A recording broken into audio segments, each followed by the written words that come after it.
Luca back with another video. In this video, I'm going to be talking about overcoming insecurities and basically in life, right? I'm only 19 years old, so I'm a minuscule amount figured out. But all I've figured out so far is that when it comes to an insecurity, life is insecure in itself. Like, life is just an insecure thing. The two main securities that we have is that we were born and that we will die. That the dying thing is the most secure thing that we have in this life. Everything else is sort of fallible and a little is liquid. It is a bit liquid and it can be shaped and moved around, and yeah. So and insecurities are like something that you can't really get over, or unless it's like a self-image thing or something. But everything is all a part of you. It's all connected to who you are as a person, and the insecurities are really important to how they make you act. You know, some insecurities can humble you. They teach you the art of humbleness. Some insecurities make you a more caring, loving person. Some insecurities make you harder to deal with when in a relationship. Some insecurities make you harder to deal with when you're at a job. Some insecurities can make you feel like you're not worthy enough. Some insecurities can make you feel like you have to put a front on to make yourself seem valuable. Excuse that plane. So insecurities are quite a really like a quite, you know, sort of vacuous, sort of valuable thing in life. Really, it's yin and yang, right? And with personally, like, I can be vulnerable here. An insecurity of mine is, okay, let's say back in the day I used to be skinny, right? That was a bodily insecurity of mine, and when it was ever like mentioned, or I thought about it, or I looked in the mirror, I would feel insignificant in myself because of an external thing that was present on my body, which was a lack of meat, if you like. So I overcame that. That's quite a simple, it's quite a common / simple insecurity. An easy way of getting over it: eat more, go to the gym more, and then you'll feel better about yourself. But that's where you're wrong. The insecurity comes from not being able to accept who you are in that moment, not what you can chase and then feel further down the line. I mean, it's one less insecurity that I have now, because not only I've spent so long worrying about it that I don't care anymore because it's not amounted to anything, but also I've reached a certain point in my life and with my body that I'm not insecure.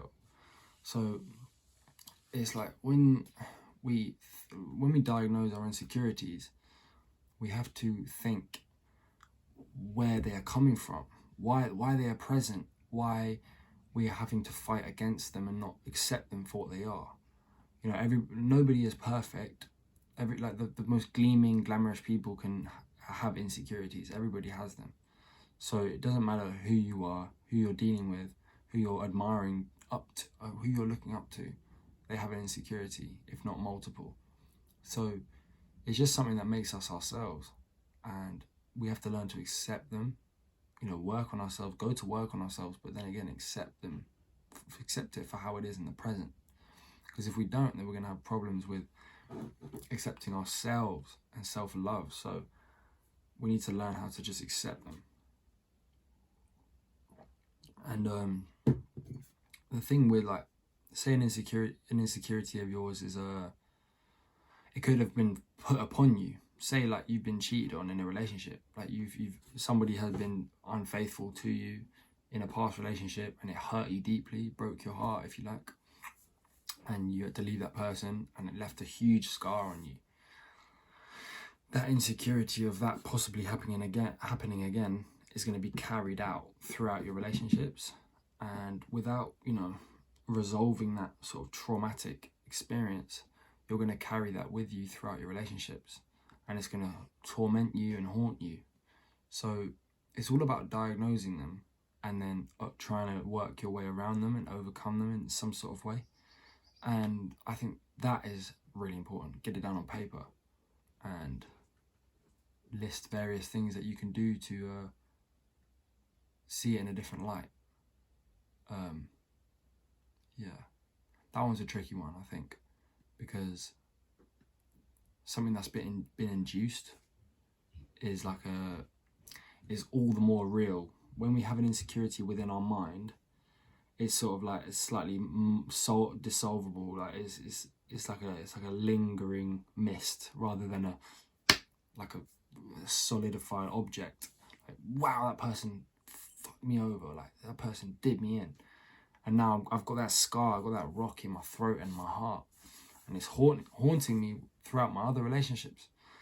So an inner relationship with your insecurities is much needed to overcome them and to supersede them.